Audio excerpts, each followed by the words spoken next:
Good afternoon. আমরা আলোচনা করব বোরো ধানে কি করে ধানের পাশকাঠি বাড়ানো যায়। চাপান সারের সঙ্গে কি এমন দেবো দিতে একটি পাশকাঠির সংখ্যা বাড়বে, বা যেহেতু বোরো ধানে আমাদের বীজ ছোট থাকে, বোরো ধানে ঠান্ডার জন্য সেভাবে কিন্তু গাছ লাগতে বা গাছ মাটির সঙ্গে চের বা শেকড় ছেড়ে পাশকাঠি সেভাবে একটি পাশকাঠির সংখ্যা বাড়ে না।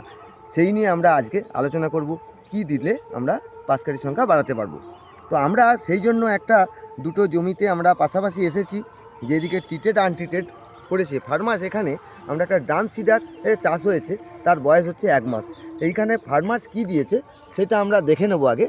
এখানে ফার্মাস দিয়েছে জাইম দানা, যেটা গোদরেজ কোম্পানি রয়েছে জাইম গোল্ড নামে। এই জাইম গোল্ড দিয়েছে ডান দিকে। এই দুটোর মধ্যে পার্থক্য দেখুন, এখানে কিন্তু খুব সুন্দর সবুজ সতেজ হয়েছে, চের অর্থাৎ শেকড় খুব ভালো ছেড়েছে। আর বাঁ দিকটায় ফার্মাস কিন্তু কিছু দেয়নি, একই ফার্মাসের দুদিকটাই জমি, এইটা কিছু দেয়নি। এই গাছের দেখুন গ্রোথ সেভাবে নেই এবং মাটিও দেখা যাচ্ছে সেই ঠিক একইভাবে। আমরা যদি চাপান সারে যখন আমরা চাপান দিই 18-20 দিনের মাথায় চাপান সারের সঙ্গে যে কোনো জাইম, এখানে যেমন গোদরেজের জাইম গোল্ড রয়েছে বা বায়ে জাইম পাওয়া যায়, বা এখানে আপনারা আরও করতে পারেন টাইকন্ট্রোনাল দানা। টাইকন্ট্রোনাল দানাও খুব ভালো কাজ করবে।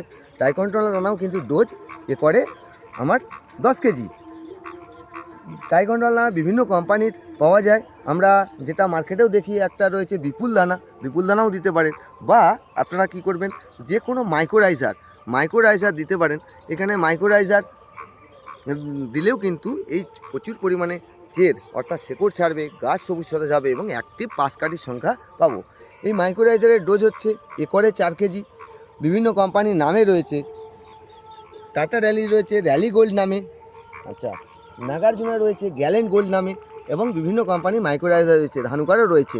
এই মাইক্রোরাইজার একরে 4 কেজি হিসেবে ফার্টিলাইজারের সঙ্গে যদি ছড়িয়ে দিই, তাহলে কিন্তু প্রচুর পরিমাণে একটি পাশকাঠির সংখ্যা হবে, শেকড় বৃদ্ধি হবে, আর গাছ কিন্তু নিজস্ব প্রতিরোধ ক্ষমতাও গড়ে উঠবে। এবং আমরা তার ফলে দেখব কি রোগ বা পোকা পরবর্তীকালে আমার খুব কম লাগবে। আমরা আজকে আলোচনা করলাম চাপান সারের পর চাপান সারের সাথে কি দিলে গাছের অ্যাক্টিভ পাশকাঠির সংখ্যা বাড়াতে পারবো, সবুজ সতেজ হবে। আমরা পরবর্তীকালে পোকা নিয়ে আলোচনা করব। ধন্যবাদ।